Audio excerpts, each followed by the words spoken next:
नौझील क्षेत्र के मोरकी inter college के मैदान बाजना में बुधवार को राष्ट्रीय लोकदल की ओर से आशीर्वाद पत्र सम्मेलन का आयोजन किया गया।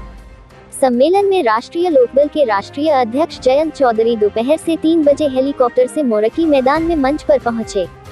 जयंत ने कहा कि जब मोदी जी आए तो नोटबंदी होने से घर घर की पूंजी खत्म हो गई, साथ ही छोटे कारखाने, छोटे व्यापार, सरकारी नौकरी, रोजगार खत्म हो गया।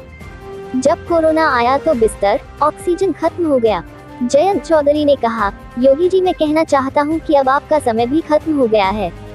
जयंत चौधरी का जनसभा स्थल मोरकी मैदान पहुंचने पर पगड़ी बांधकर उनका स्वागत किया गया। मंच पर किसानों और कार्यकर्ताओं को संबोधित करते हुए उन्होंने कहा कि चौधरी अजीत सिंह के निधन के बाद उनके कंधों पर जिम्मेदारियों का बोझ बढ़ गया है, इसलिए आप सभी का आशीर्वाद लेने आया हूं। केंद्र सरकार पर निशाना साधते हुए उन्होंने कहा कि पिछले 11 महीनों से किसान धरने पर बैठे हैं, लेकिन सरकार के कानों पर जूं नहीं रेंग रही है। किसानों की हत्या हो रही है और उन्हें भेड़िया, खलिस्तानी व आतंकवादी कहा जा रहा है। रालोद मुखिया ने आगे कहा, ईमानदार आदमी चाहते तो उसे ईमानदारी से वोट दिलाना होगा। उन्होंने कहा कि हमने अपने मैनिफेस्टो में 2 मुख्य बातें जोड़ रहे हैं। रोजाना डीजल का भाव बढ़ रहा है और देश में सबसे ज्यादा बिजली उत्तर प्रदेश में महंगी है। स्कूल की फीस जमा नहीं कर पा रहे हैं। उन्होंने कहा कि उनकी सरकार बनने पर प्रधानमंत्री सम्मान योजना के तहत 6,000 रुपए मिलने वाली मदद 12,000 कर देंगे। सीमांत किसानों को 12 से बढ़ाकर 15,000 रुपए दिए जाएंगे। उन्होंने सवाल किया, इसके लिए पैसा कहां से आएगा, और बताया कि पैसे की कोई कमी नहीं है। योगी ने हजारों करोड़ रुपए अपनी तस्वीर लगवाने और अखबारों में तस्वीरें छपवाने में खर्च किए हैं कि प्रदेश नंबर 1 है, लेकिन प्रदेश अपराध और भ्रष्टाचार में नंबर 1 है।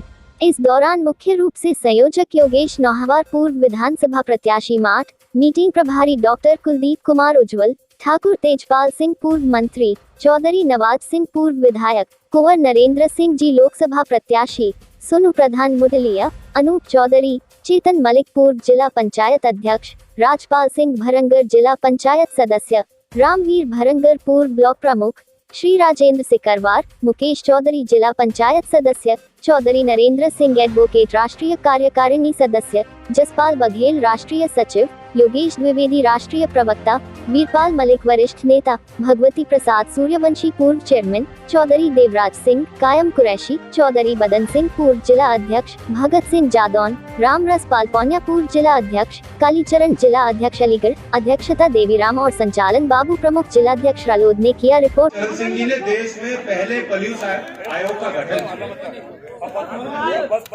पहले पुलिस आयोग का गठन चौधरी चरण सिंह जी ने किया।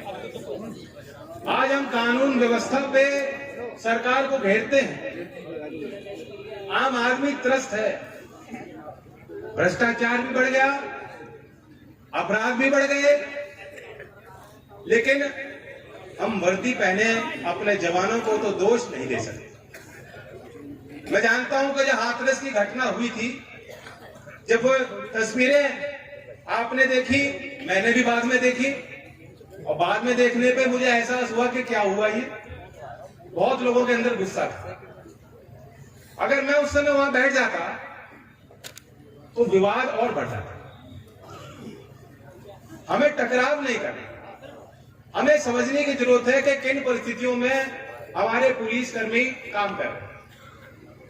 हमारे अफसर जो अच्छे हैं, जो सिस्टम में रहकर सेवा भाव से काम कर रहे हैं, उनकी भावना क्या है, उनके आगे क्या मजबूरियां खड़ी होती है, पुलिस की ड्यूटी कितनी कठिन है। कभी हम जैसे कोई नेता आ जाएंगे तो उनकी ड्यूटी सड़क पे खड़े कर दिया जाता है घंटों, पुलिस लाइन में बुला लिया। गाजीपुर का पुलिस वाला है और उसकी ड्यूटी बड़ौत में है, मथुरा में है, सोचो कितना दूर उसका घर है। इसलिए समय समय से मांग उठती थी, अगर कानून व्यवस्था में सुधार लाना है तो पुलिस के मनोबल का भी तो ध्यान रखना पड़ेगा।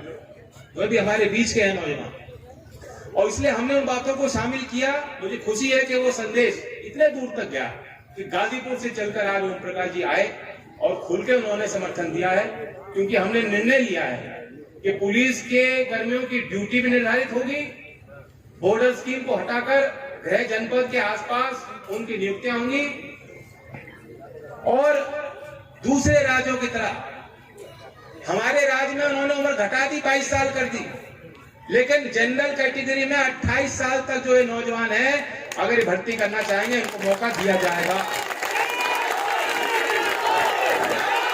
में जिस मैदान में आज वहां सभा थी उसी मैदान में हमने शुरुआत की थी पोल खोल धावा बोल।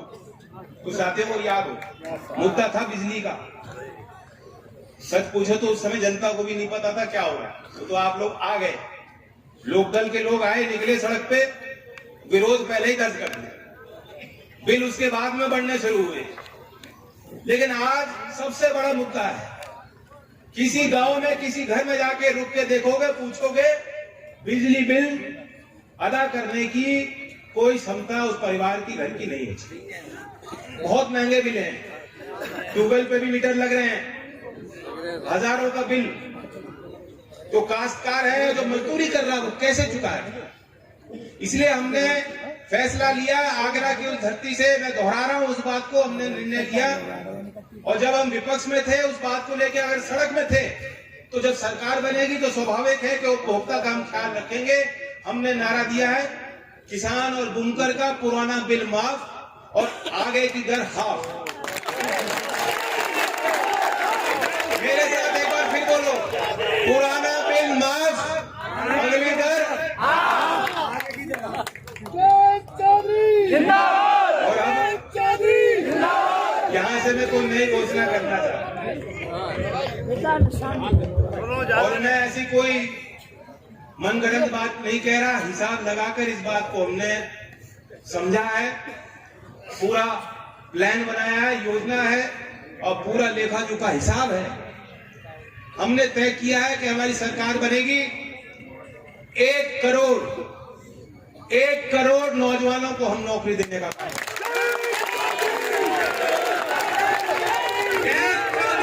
असंभव नहीं है। 6 महीने के अंदर जो लंबित भर्तियां हैं स्वास्थ्य विभाग में, शिक्षा विभाग में, पुलिस विभाग में, 6 महीने के अंदर पारदर्शी तरीके से उन भर्तियों को पूरा करेंगे। मोदी जी तो सारी सरकारी उपकरण को कंपनियों को बेच रहे हैं, बंद कर रहे हैं।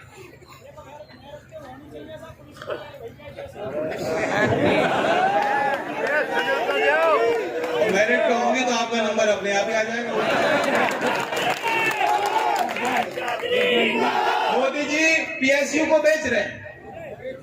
हम एक नई सरकारी कंपनी उपकरण की घोषणा करते हैं। आप देखते हैं कि हमारे गांव के बच्चे 10th पास भी हो और आगे की पढ़ाई ना भी की हो, दौड़ तो तेज लेते हैं और शरीर बढ़िया है इनके।